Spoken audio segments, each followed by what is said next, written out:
अस्सलाम वालेकुम स्टूडेंट। आज हम पढ़ेंगे यूनिट 3 का वेरिएशन के हवाले से टॉपिक है, यानी कि एक्सरसाइज 3.3 को सॉल्व करने से पहले एक टॉपिक है वेरिएशन के हवाले से। यानी कि वेरिएशन में से इसमें है जॉइंट वेरिएशन क्या होती है, डायरेक्ट वेरिएशन क्या है, इन्वर्स वेरिएशन क्या है और मिक्स वेरिएशन क्या है। आज हम ये पढ़ेंगे। सबसे पहले हम देखते हैं जॉइंट वेरिएशन को कि जॉइंट वेरिएशन क्या होती है। ठीक है स्टूडेंट, ये जॉइंट वेरिएशन है।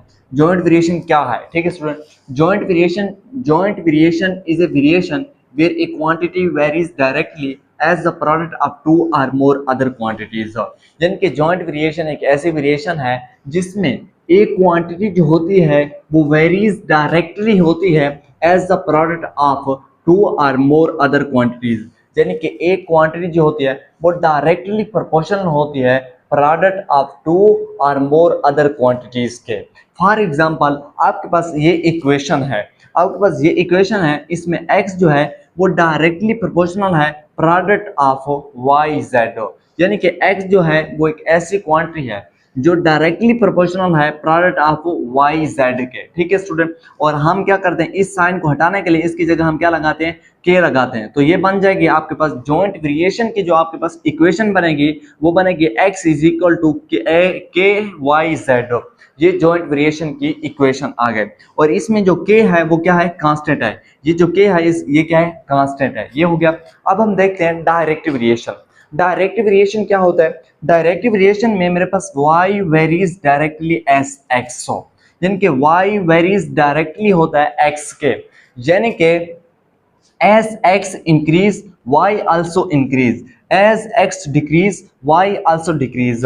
यानी कि इसमें y जो होता है वो इंक्रीज होगा। y तब इंक्रीज होगा जब आप क्या करोगे, x को इंक्रीज करोगे। जैसे आप x को इंक्रीज करोगे तो y भी इंक्रीज होगा। अगर आप x को डिक्रीज करते हो तो इसमें y क्या होगा, वो भी डिक्रीज होगा। और डायरेक्ट वेरिएशन की जो आपके पास इक्वेशन बनती है वो कुछ इस तरह होती है, y इज इक्वल टू के एक्स आ जाता है। ठीक है स्टूडेंट, अब हम देखते हैं इनवर्स वेरिएशन के। इनवर्स वेरिएशन क्या होता है? इनवर्स वेरिएशन में ये होता है कि y varies inversely S x, यानी कि y जो होता है वो वेरीज इनवर्सली होता है किसके, x के। और as x increase y also decrease, as x decrease y also increase. यानी कि इनवर्स वेरिएशन में अगर आपके पास x अगर आप इंक्रीज करते हो तो y इसमें क्या हो जाता है, डिक्रीज हो जाता है। अगर आप x को डिक्रीज करोगे तो y क्या हो जाएगा, इंक्रीज होगा। यानी कि अगर आप एक क्वांटिटी को इंक्रीज करते हो तो इसमें दूसरी क्वांटिटी डिक्रीज हो जाती है। अगर आप एक क्वांटिटी को डिक्रीज करते हो तो दूसरी क्वांटिटी आपके पास क्या हो जाती है, इंक्रीज हो जाती है। तो इसको हम बोलते हैं इनवर्स वेरिएशन। और इनवर्स वेरिएशन की आपके पास जो इक्वेशन बनती है वो कुछ इस तरह होती है, एक्स वाई इक्वल टू होता है के, या आप इस तरह भी लिख सकते हैं y इज इक्वल टू के बाई एक्स। और k क्या है, ये तो कांस्टेंट है। ठीक है स्टूडेंट, y जो है वो इनवर्सली प्रोपोर्शनल है x के। ठीक है स्टूडेंट, ये इनवर्स वेरिएशन की आपके पास इक्वेशन हो जाएगी। अब हम देखते हैं मिक्स्ड वेरिएशन क्या होता है। मिक्स्ड वेरिएशन ये होता है, इसमें y varies directly to some quantities and varies inversely to some other quantities.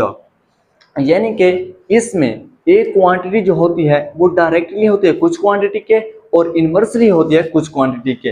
यानी कि y क्या है, y एक क्वांटिटी है जो कि डायरेक्टली है टू सम क्वांटिटीज। यानी कि y क्या है, वो डायरेक्टली है कुछ क्वांटिटीज के, और ये y जो है वो इनवर्सली भी है कुछ क्वांटिटी के।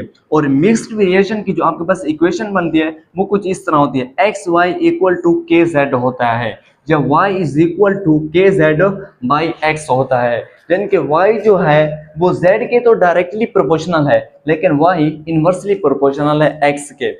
अगर आपके पास कोई ऐसी क्वांटिटी हो जो डायरेक्टली प्रोपोर्शनल हो कुछ क्वांटिटीज के और इनवर्सली प्रोपोर्शनल हो कुछ क्वांटिटीज के, तो उस वेरिएशन को हम बोलते हैं मिक्स्ड वेरिएशन।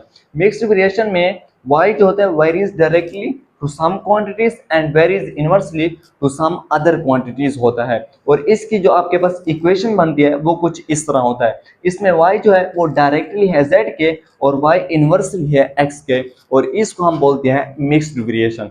ये था हमारे पास स्टूडेंट वेरिएशन के हवाले से टॉपिक, जो कि एक्सरसाइज 3.3 को सॉल्व करने से पहले इसको आपके लिए समझना इंतहाई ज़रूरी है। तो मिलते हैं नेक्स्ट वीडियो में। शुक्रिया।